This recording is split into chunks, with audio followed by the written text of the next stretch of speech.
இன்று தமிழ் புத்தாண்டு கொண்டாட்டத்தை முன்னிட்டு பல புது பட அப்டேட்டுகள் வந்து கொண்டிருக்கிறது. அதில் கோட் படத்தின் முதல் பாடல் இன்று வெளியாகிறது. அதேபோல் லோகேஷ் தன் தயாரிப்பின் அடுத்த பட அப்டேட்டை வெளியிட்டுள்ளார். அந்த வரிசையில் சூர்யாவும் தன் பங்குக்கு ஒரு போஸ்டரை வெளியிட்டுள்ளார். ஆனால் இது ரசிகர்கள் எதிர்பாராத டபுள் ட்ரீட்டாக இருக்கிறது. அதாவது அந்த போஸ்டரில் சூர்யா இரு தோற்றங்களில் இருக்கிறார். ஒன்று பீரியட் கால தோற்றத்தில் கையில் வாளோடு வெறித்தனமாக இருக்கும் சூர்யா, மற்றொன்று இந்த காலத்திற்கு ஏற்றவாறு படு ஸ்டைலாக கையில் துப்பாக்கியோடு இருக்கும் சூர்யா. ஏற்கனவே இப்படம் எதிர்காலம், இறந்த காலம், கதையை கொண்டது என தகவல்கள் வெளியானது. தற்போது போஸ்டரை பார்க்கும்போது அது உறுதியாகி இருக்கிறது.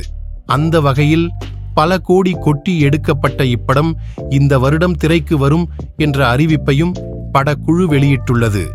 ஆனால் அதிகாரப்பூர்வமான தேதி வெளியிடப்படவில்லை.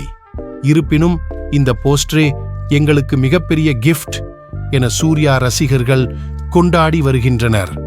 ஆக மொத்தம் இந்த வருடம் கோட், தலைவரின் வேட்டையன், கங்குவா, தனுஷின் ராயன் என பல படங்கள் வெளிவர இருப்பது குறிப்பிடத்தக்கது.